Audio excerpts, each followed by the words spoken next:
The summer of my high school year, I nearly drowned.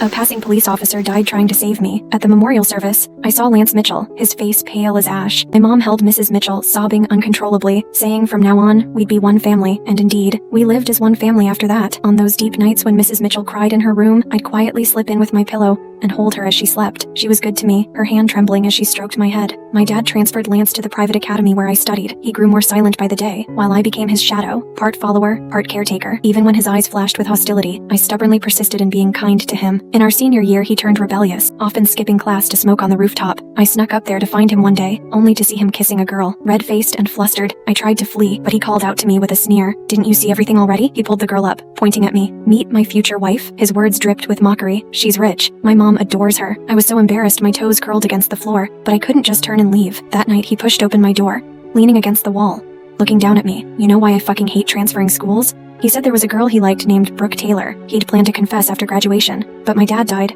and now I can't do anything I want. The hatred in his eyes became my nightmare. I secretly went to see Brooke Taylor once. The girl in her school uniform had the sweetest dimples when she smiled. I signed quickly, feeling like a layer of dust had been wiped from my heart. Lance snatched the paper away without so much as a glance at me. He pulled Brooke towards the exit. "See you in a month." But the voice in my heart was clearer. "This is the last time we'll ever meet." The door slammed shut, only to be pushed open by a waiter moments later. Should I bring out the additional dishes now? No one answered him. My mom, as if she'd been holding it in for ages, burst into tears. My dad patted her back gently, trying to comfort her. Mrs. Mitchell sat there, stunned, as if she still couldn't process what had just happened. And I, the person at the center of it all, felt like a ghost. I slowly stood up. "No need. Let's just pay the bill." I mechanically swiped my card, returned to the private room to put on my coat, my fingers numb. Was I calm?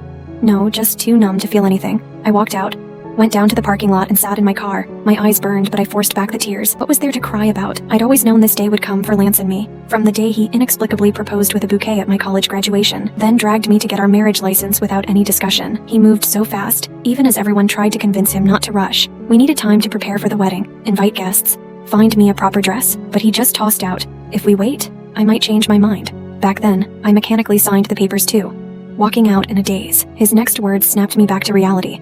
He said, "Brooke Taylor's gone abroad. Are you satisfied now?" The hatred in his voice cut me like 1,000 knives. I knew he despised me. After we married, he refused to touch me. Every time I reached out to him, blushing, he'd recoil as if electrocuted. "I married you.